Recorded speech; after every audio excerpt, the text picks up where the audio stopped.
Salut tout le monde, c'est Pascal.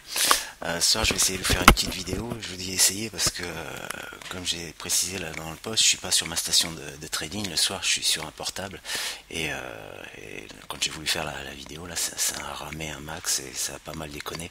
Donc bon, je réessaye une fois, on va voir si ça fonctionne bien. Donc cette petite vidéo, son but c'est pour j'ai eu un message de Dobby qui me demandait si je pouvais lui passer mes chartbooks et bien sûr il n'y a aucun problème Dobby, hein, je vais t'envoyer ça. Donc tu me rajoutes comme dans tes contacts sur Skype et puis je t'enverrai ça demain.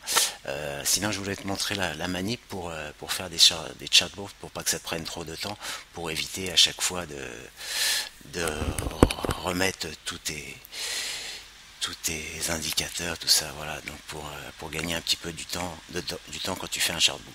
Bon, donc là, les chartbooks qu'il y a sur ces stations, comme j'ai dit, c'est pas ma station de trading, hein, sont des vieux chartbooks, mais bon, peu importe, là, c'est juste pour l'exemple. Donc, demain, je sais pas, je vais t'envoyer, par exemple, le chartbook sur le DAX, et si tu veux l'ouvrir, tu veux faire le même chartbook sur le SP500, c'est tout simple, il suffit d'aller dans File et d'ouvrir un nouveau chartbook. Donc tu fais Open, tu fais New Chartbook. Voilà. Donc là tu ouvres un nouveau chartbook. Ensuite tu retournes dans le chartbook précédent. C'était pas celui-ci, ça devait être celui-ci. Voilà, tu retournes dans ton chartbook précédent. Donc on va mettre ce chart là dans le nouveau chartbook qu'on a créé. Donc il suffit d'aller dans les charts. Je suis en train de t'expliquer ça, peut-être que tu sais le faire, hein, je ne sais pas, mais bon, ça pourrait toujours servir à d'autres personnes au cas où. Donc une fois que tu es ici, tu fais duplicate chart to chartbook. Voilà, donc ça veut dire qu'on va envoyer ce chart dans le nouveau chartbook et le nouveau chartbook qu'on a fait, quel nom il a, chartbook numéro 2, donc c'est celui-ci. Voilà, tout simplement. Donc on envoie ce chart sur le nouveau chartbook qu'on a créé. Donc comme je vous l'ai dit, ça rame un peu. Donc voilà, on le trouve ici. Donc maintenant, si tu veux le faire sur le Dow Jones éventuellement, donc il suffit tout simplement ensuite de changer l'actif. Donc tu vas dans Chart Setting, tu vas dans Find Symbol, hein, et puis ensuite tu choisis l'actif que tu veux, donc ton SP si tu veux le SP, et voilà, si tu veux le Dow, tu sélectionnes ton Dow, ok, application. Et là, voilà, tu vas avoir donc le même chart, non plus avec le DAX, mais tout simplement avec le Dow. Voilà. Voilà, et il suffit que tu refasses la même manipulation avec tous les charts, les charts que tu as dans le chartbook. Et il te reste juste à changer ensuite les actifs, tout simplement. Donc voilà, tu retournes donc dans le chartbook d'exemple. Ensuite, je sais pas, tu veux envoyer ton footprint, tu prends ton footprint, tu refais la même manipulation, chart, duplicate chart to chartbook, on le renvoie dans le numéro 2, ok. D'ailleurs, je vais en profiter pour montrer comment on nomme, enfin des petites choses comme ça, des petites choses qui peuvent servir aux personnes qui se lancent sur Sierra.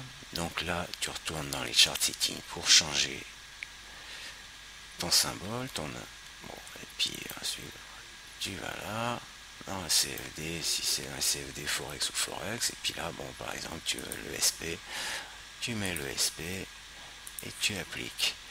Ensuite, pour donner un nom à ton chartbook, il suffit tout simple, non, là c'est pour nommer le chart. Donc là, quand tu vas dans Advanced Setting 2, tu nommes le chart, tu mets le nom de ton chart que tu retrouveras ici, là tu vois, là c'est Footprint 15 minutes, donc je l'ai ici, et tu cliques sur cette petite case pour avoir le nom ici.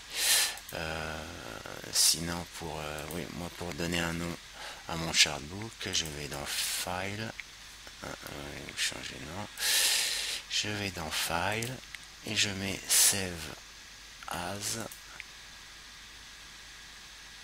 pour lui donner un nom, voilà, et là, je sais pas, on va lui mettre Dow Jones, et puis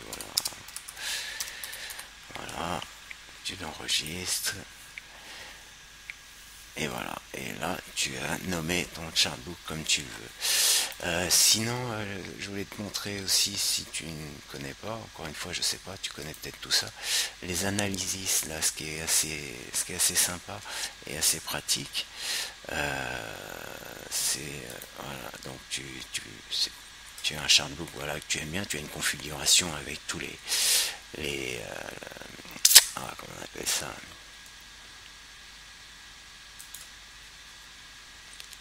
avec tous tes indicateurs. Voilà, je vais y arriver. Donc il suffit que tu ailles dans les studies.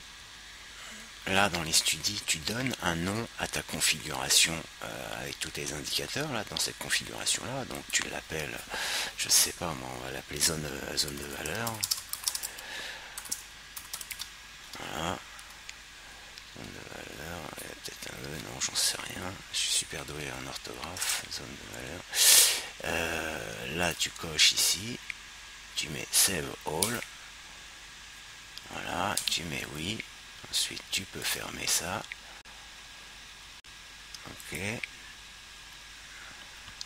ça rame. Voilà, et une fois qu'il est fermé, on va y arriver.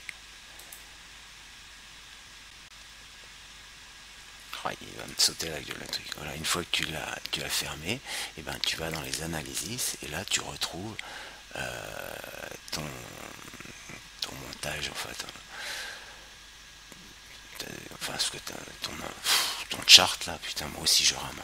Zone de valeur, ça te sert tout simplement quand tu ouvres un autre graphe avec un autre actif, là, je sais pas, oh putain, désolé, hein, mais bon. Voilà, donc find symbol, donc tu ouvres un nouveau. Non, il faut ouvrir un nouveau chart, pardon. Donc tout un nouveau chart. Alors, open chart. Non, pas de chartbook. Je vais. Oh là là là là. Eh ben, dis donc. Pas facile de travailler avec ça. Voilà.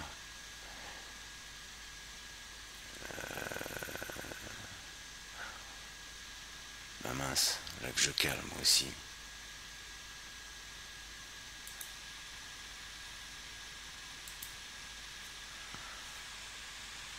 Attends, je vais faire une pause là. Ouais, non, ça y est, je sais pas pourquoi j'ai bloqué comme ça. Donc là, si je veux ouvrir un nouveau chart, là, donc je sélectionne GR30 par exemple. Donc ça, je vais virer, pardon. Donc Open Intraday Chart. Donc là, voilà, il m'ouvre un chart tout con hein, de base. Et pour avoir la même configuration, il suffit que j'aille dans les analyses et que je clique sur la config qu'on avait bloquée, qu'on avait appelée zone de valeur. Je dis OK. Et super. Voilà, ça marche pas. Si ça marche, pardon, il fallait le temps qu'il réagisse. Voilà. Je me disais aussi. Et donc là, on va retrouver toute la config avec tous les indicateurs qu'on avait. Voilà, ce qui t'évite ça t'évite aussi quand tu fais de nouveaux charts de remettre tous les indicateurs que tu voulais. Voilà, comme ça tu donnes un nom à chaque configuration qui te plaît, et puis ensuite que tout un graphe, bah, tu choisis la config que tu veux. Bon là, pour changer les bougies, on va dans les settings, chart setting,